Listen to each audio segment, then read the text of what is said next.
Yeah, welcome to my channel. As if you are familiar with my channel, you know that each week I made a resolution that for each week I would do a live stream at least once a week, every week, to the end of the year. Today I'm just going to talk about a little bit, as you can see from the banner ad or footer, not banner ad, but footer or banner, basically Montreal. It was sort of to be expected how it came out to be, quite honestly. It's in a situation of, let's put it this way. Sorry, I'm just handling some few things right now, unfortunately, at the same time. Well, put it this way. It's a case where the way the race ended, I would say, it didn't change anything, quite honestly. It's more of a case where, I hate to say it, but it looked pretty straightforward and easy, quite honestly. I mean, starting was, based on the qualifying, the way it started off with, the starting grid was Verstappen, Alonso, Hamilton, and then Russell, Hulkenberg, Ocon, Norris, Piastri, and Albon number 9, and Leclerc number 10, as well as Sainz number 11. The starting position of how it came out to ultimately what it ended up was a whole different story altogether. But I mean, honestly, whoever's going to get pole position or number 2, we're going to finish 1-2 anyways. And I mean, that ended up what it is, basically. Let's put it that way. I mean, honestly, Montreal, pretty straightforward lap. I mean, honestly, it's more a lot of straights more than anything else. A few curves here and there, so it's not something that you have to really go for. So it's more of a favored towards the faster cars, faster engine cars, more than anything else. And in this case, Red Bull definitely is favored, and definitely Mercedes at this point as well too. The one thing, of course, Haas, they always seem to do well, or Nico Hulkenberg always seems to do well in the qualifying. Hold on, sorry, 1 second. Let me come back to you 1 second.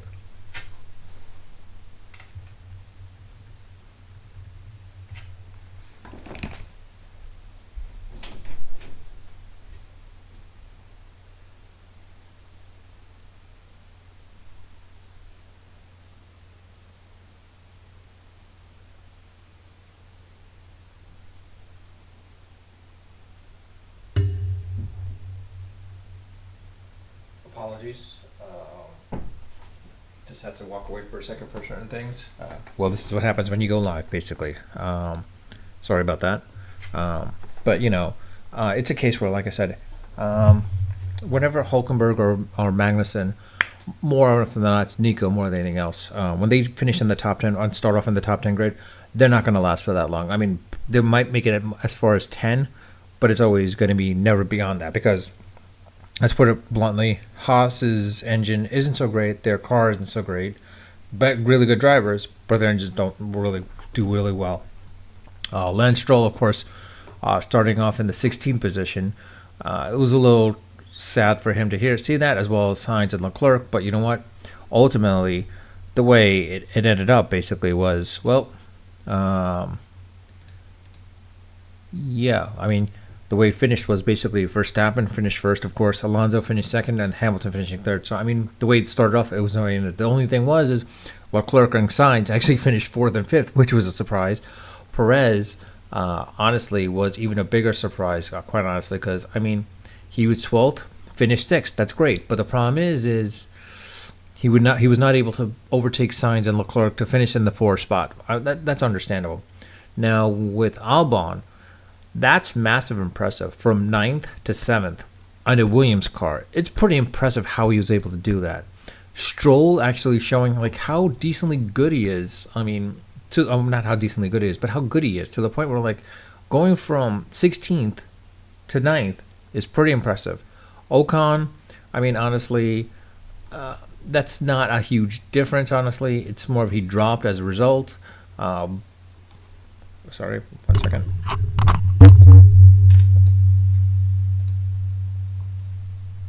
Back.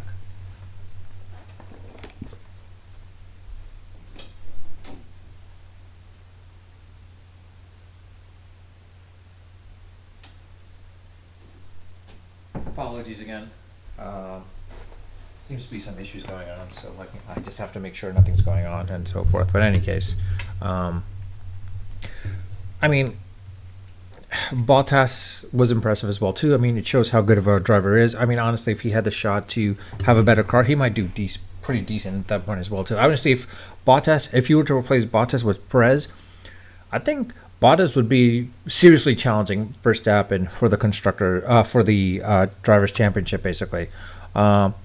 I mean, honestly, this is where it's at with the drivers' overall standing. I mean, like, again, I've been saying this for quite a while now. I think Verstappen is pretty much going to win the thing entirely. He's going to probably get his third straight championship.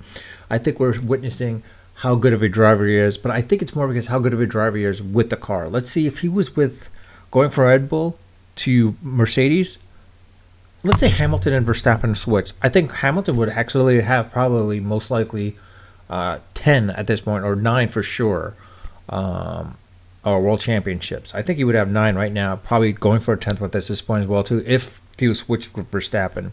Similar, I mean, Alonso's proving how good of a driver he is, how really good of a driver he is. The fact is like, with the car that he's got, everyone always thought, okay, Aston Martin not so great, but it shows how good of a driver that is, that he learned to adapt. Whereas it seems like what's his name, Sebastian Vettel, as great of a driver he is, it looks like he did not know how to adapt to the hybrid model, whereas Hamilton and Alonso did. It shows how good they are. Verstappen and Leclerc, they all came in around the same time of the hybrid era, so like they're so well trained into it. But Hamilton and Alonso have shown how really good they are, to the point like how they've learned to adapt to the different engines. And so, I mean, right now you see Sergio. I think what we're going to see is if Alonso keeps going the way he is, Checo might lose his second spot, second place basically. If Alonso does really well. Hamilton, he could probably get up there too if he could challenge enough, to the point where he could probably challenge him enough. That he could probably go for the second spot as well too, if he can string up another couple of victories, or at least the number 2 podium spot in the next 4 races. And if Perez can finish well under like 7, then I think you could see Hamilton overtaking Perez, similarly to with Alonso as well too. And now with the Constructors' Cup, that's a different story. It's a tight race. Of course, Red Bull's got the Constructors' Cup. No one's going to match them. No one's going to top them. They run away with it. The real question is like, it's going to be that number 2 spot between Mercedes and Aston Martin. It's going to come down to, again, Hamilton and Alonso, a little bit between those two, but it's also going to come down to Russell and Stroll. Russell, unfortunately, did not finish the race. If Russell had finished the race, and let's say he was in the top 8, if he finished 8, 9, well, at least if he'd finished, he probably could have finished 5th, 6th, or 7th, basically. If he'd finished 5th, 6th, or 7th, Mercedes would have a more comfortable lead against Aston Martin, but in this situation, that's not the case. So look for the next race, basically, to see, like, as far as what happens there, because honestly, it would have been interesting to see what happened if Italy, had played out in that point as well too. But then at the same time, we're going to have to check out to see how Austria handles out next week, and see what happens there. I mean, honestly, Austria's got some nice tracks. It's a pretty nice track, but again, in Austria, this should favor both Red Bull and Aston Martin a little bit. Honestly, this track is supposed to favor more, honestly, Ferrari than all the others. So Ferrari should do well enough at this point. Ferrari car should at least finish in the top 3 for sure, whether it be Sainz or Leclerc. But the Red Bull is going to be number 1. The question is can Perez keep into the top 3?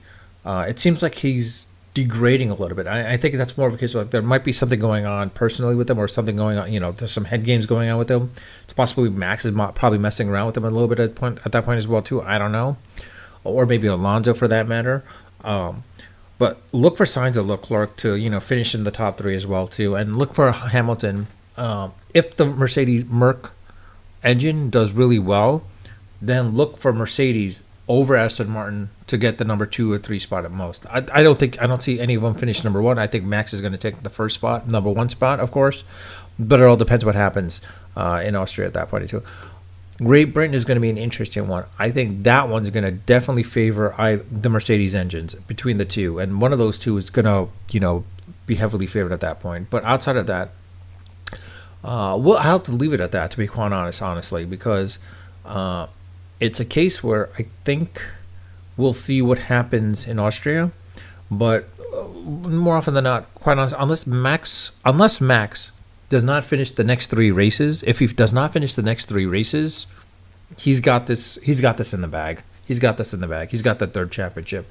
He'll be marked into the superstardom level that Hamilton was, that Vettel was, that Vettel and Alonso were, and all that stuff. I mean, honestly, look for Verstappen to actually break and meet up, well, not break, but at least match Hamilton's record in another 5 years.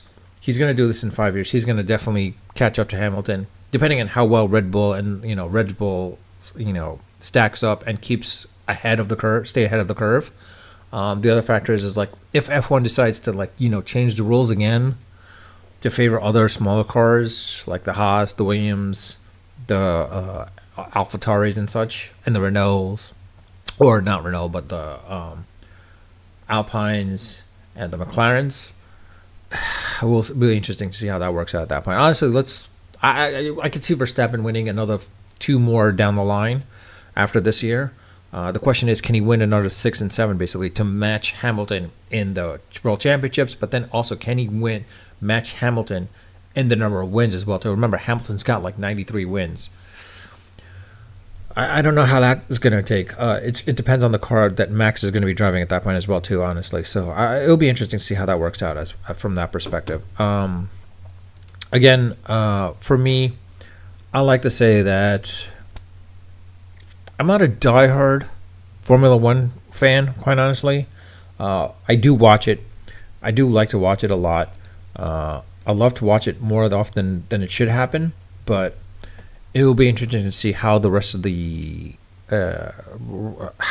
season plays out. Honestly,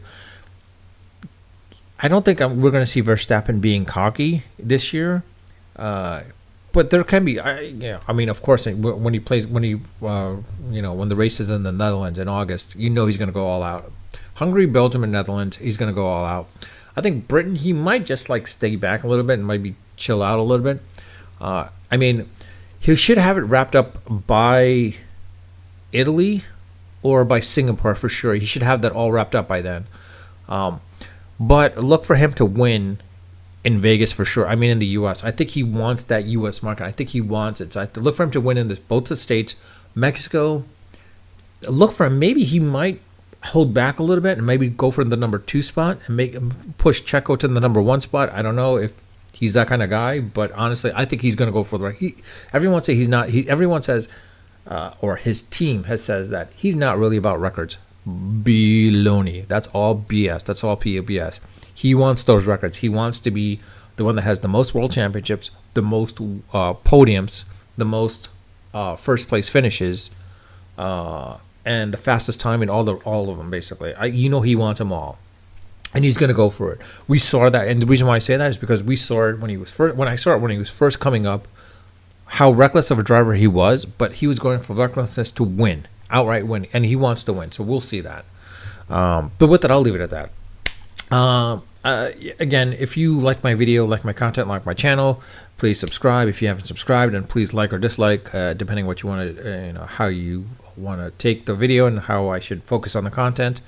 I might get a little bit more in depth down the line. I would love to post up some videos, but the problem is every time I post up a video, I get a copyright infringement part from YouTube. So it's hard to get, that unless I'm there at the race itself and recording it and then putting it up there.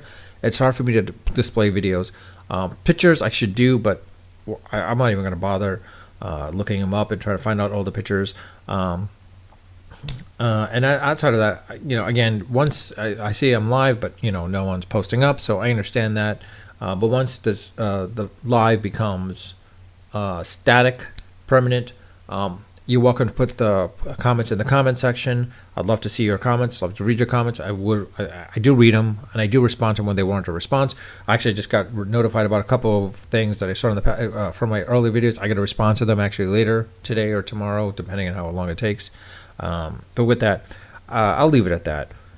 Unfiltered, unedited, and of course unrehearsed. And again, apologies for like those blank moments where I was like, no, I had to like walk away. I'll try not to do that. Hopefully nothing comes up at that point, but I'll leave it at that. With that, I'll leave it at that.